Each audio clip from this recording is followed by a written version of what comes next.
Hello guys, કેમ છો? ચાલો આજે આપણે બનાવતા શીખીએ પાણીપુરીનું પરફેક્ટ મેઝરમેન્ટ સાથે પાણી અને મસાલાની રેસીપી. આ પાણી ખાશો તો તમે બહારનું ભૂલી જશો. પાણીપુરીનું પાણી બનાવવા માટે આપણે સૌ પ્રથમ 2.5 લીટર પાણી લેવાનું છે અને 83 ગ્રામ ધાણા, 50 ગ્રામ ફુદીનો લેવાના છે અને જેને આપણે ધોઈને ફુદીનાના પત્તા છૂટા પાડી અને ધાણા અને ફુદીનાની આપણે પેસ્ટ બનાવી નાખવાની છે. સાઈડમાં આપણે એક તવા ઉપર 1 મોટી ચમચી આપણે જીરું શેકી નાખવાનું છે અને 2.5 લીટર પાણીમાં આપણે 2 ચમચી ધાણા જીરું નાખ્યું છે અને સ્વાદ અનુસાર આપણે નમક નાખવાનું છે અને જે કાલા નમક આવે છે, સંચળ આવે છે, એ આપણે થોડો જાજો આપણે એડ કરવાનો છે જેની ફ્લેવર સારી આવે છે. અને પછી આપણે સ્વાદ અનુસાર આપણે ગ્રીન આદુ મરચીની પેસ્ટ નાખવાની છે.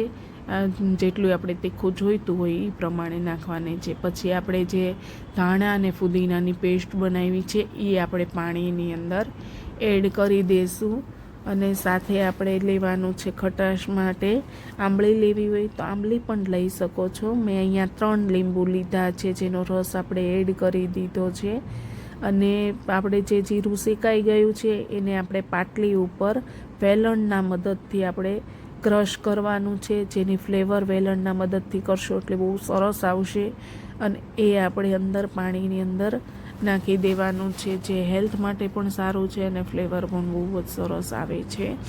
અને પછી આપણે એમાં ચાટ મસાલો નાખી શકીએ, નહીંતર આપણે જલજીરાના પેકેટ પણ આપણે અંદર એડ કરી દેવાના છે. મેં 2 જલજીરાના પેકેટ એડ કરેલા છે અને પછી આપણે 1 કિલો બટાકા બાફી લીધા છે, એમાં મેં 1 જલજીરાનું પેકેટ નાખ્યું છે અને પછી એમાં જે આપણે ચણા છે એ બાફી લેવાના છે. સવારમાં પલાળી દેવાના અને સાંજે આપણે મસ્ત બાફી નાખવાના છે, એ એડ કર્યા છે. પછી સૂકા 4 થી 5 લાલ મરચાં મેં પલાળી દીધા હતા, એમાં ફુદીનો અને ધાણા એડ કરીને મેં પેસ્ટ બનાવી છે.